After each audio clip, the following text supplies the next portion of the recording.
People are dropping a kitchen table off of a deck. They usually only do this with beer bottles, but it's escalating tonight.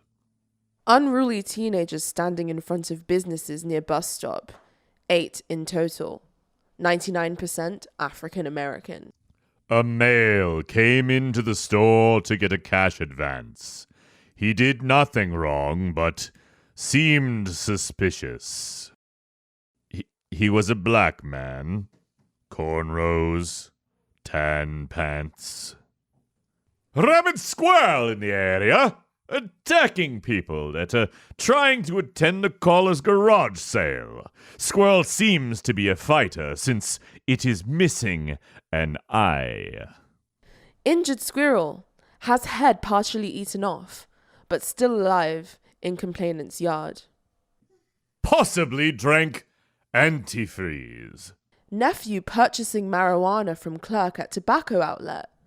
Puking and passing out at Molly's Cupcakes.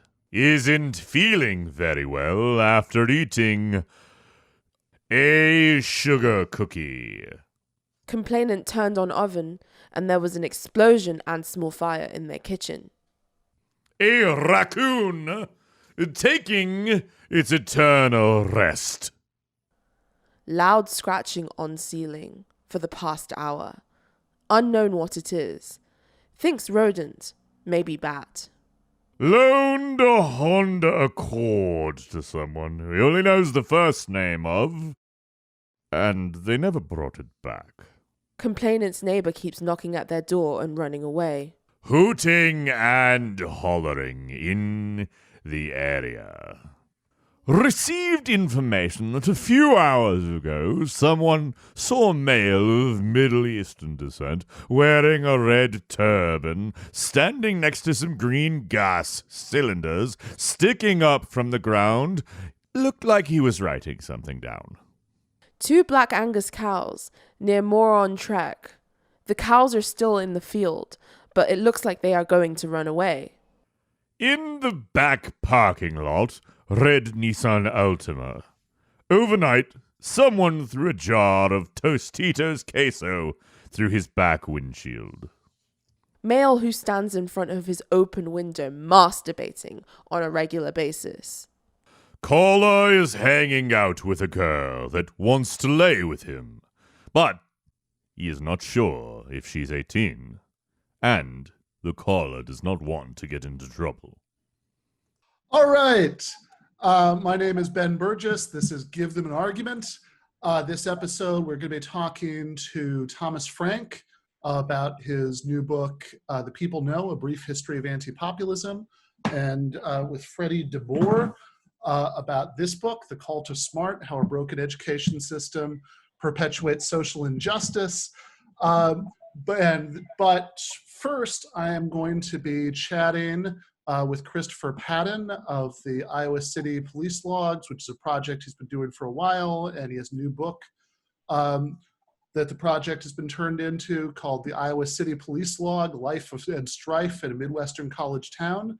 The voices that you just heard were Angie Speaks and Peter Coffin doing a dramatic reading of some actual lines from Iowa City's publicly available police logs, which Christopher has been transcribing to amuse and sometimes disturb Twitter and Facebook for quite some time now. So Christopher, welcome to the show. Hey Ben, thanks for having me.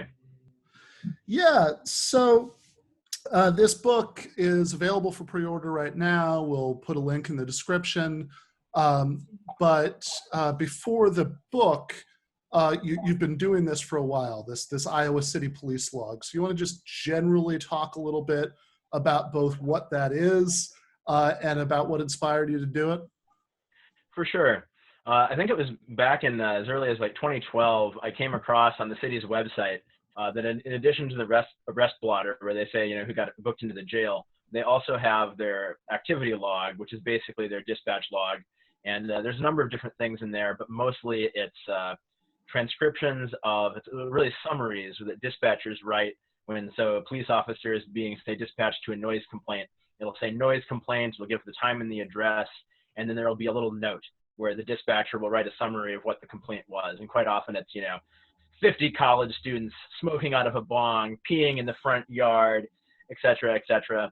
And I stumbled across this, and I became really fascinated by it. So I eventually created a Twitter account for it and a Facebook account for it. And just over time, I think total now I have like over 32,000 followers. So people seem to find it pretty compelling. Yeah. So a lot of this is just funny in a weird human way, like that tweet about loans to Honda Accord to someone. They haven't brought it back. I only know their first name. A lot of it's kind of absurdist. Some of it is disturbing for reasons that have to do with a lot of things that we know about how over-policing and the mass incarceration state work. There's a decent smattering of racial stuff in there.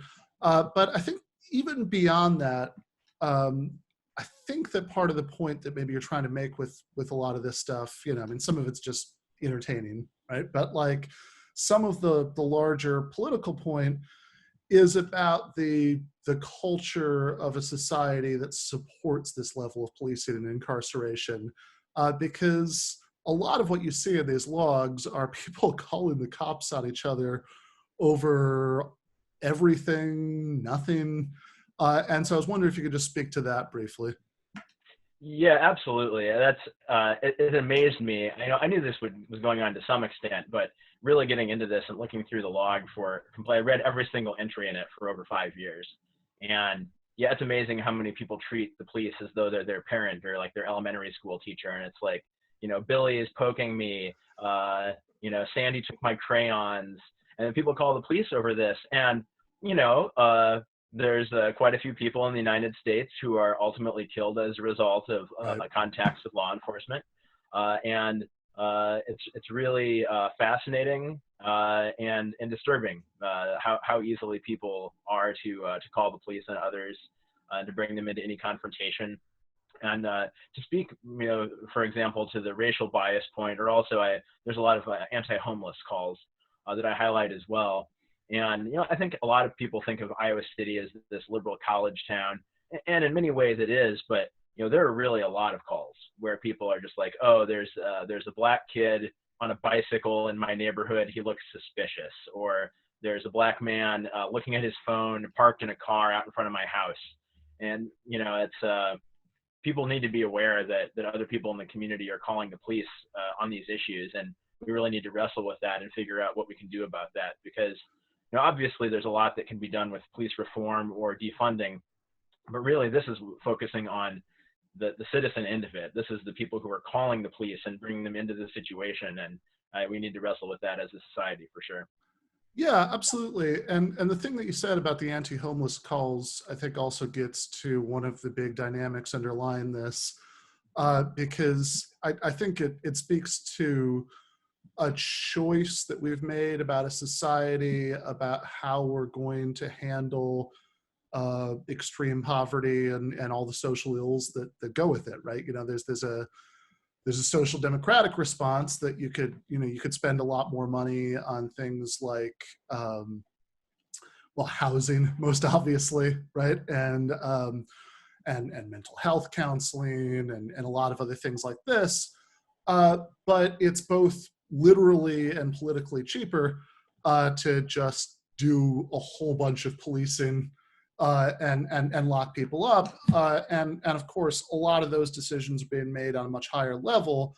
But I think a lot of this is just a fascinating snapshot of what that looks like culturally, right? Where you have a lot of people, even in this kind of nice Midwestern college town, who are very, very used to handling any kind of anxiety they have about interactions with people at the bottom of society by calling the cops. Yeah, absolutely. And, a lot of it's for homeless people hanging out in downtown. If anyone's been in Iowa City, there's an area called the Pedestrian Mall or the Ped Mall. And it's this nice few blocks downtown where they've taken the cars off the streets, and it's this nice paving stones, and you can walk around all the different shops and sit on benches and things.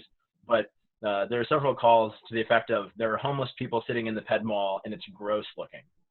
And the people are calling the police and saying that. Or there's one call in particular that I highlight where someone calls and complains that there's a man at the farmer's market who's begging for money. And they said that he probably shouldn't be there because he's probably on welfare too.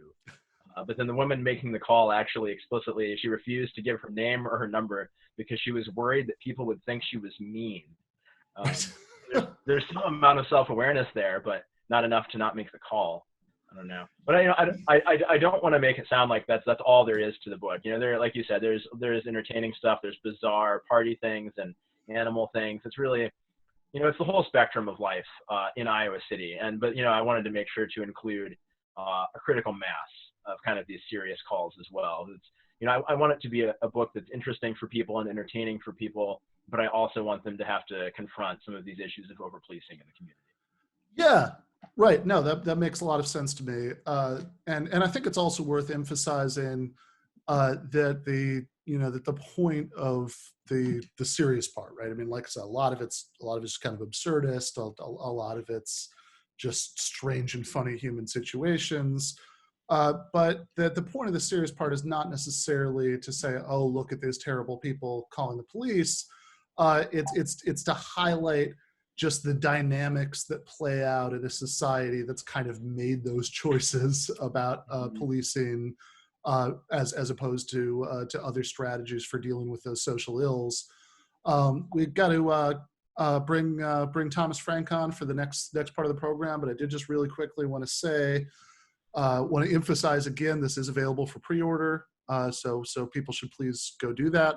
Also, I know I saw you say on social media that at least some of the proceeds for the book were going to be sent to places that kind of highlighted what we're talking about when we talk about defunding efforts to shift money from resources shift money and resources from police to other kind of expenditures. So can you speak to that briefly? Yeah, absolutely. Yeah, I wanted to try to, put my money where my mouth was on some of this. So all the profits from the book are going to be donated to 3 local organizations. That's the Neighborhood Centers of Johnson County, Shelter House, and United Action for Youth. And they're all groups that give social services to lower socioeconomic people, the homeless, and children or young people, youth services. So hopefully, with more money towards those kinds of programs, we won't need to spend as much on this ridiculous overpolicing. All right. Thank you so much, Christopher. The social media feeds for the Iowa City Police Log have been entertaining me and occasionally disturbing me for years. So I was excited to see the books coming out. So everybody should go buy it. And thank you one more time. Great. Thanks a lot. All right. Thanks, Christopher.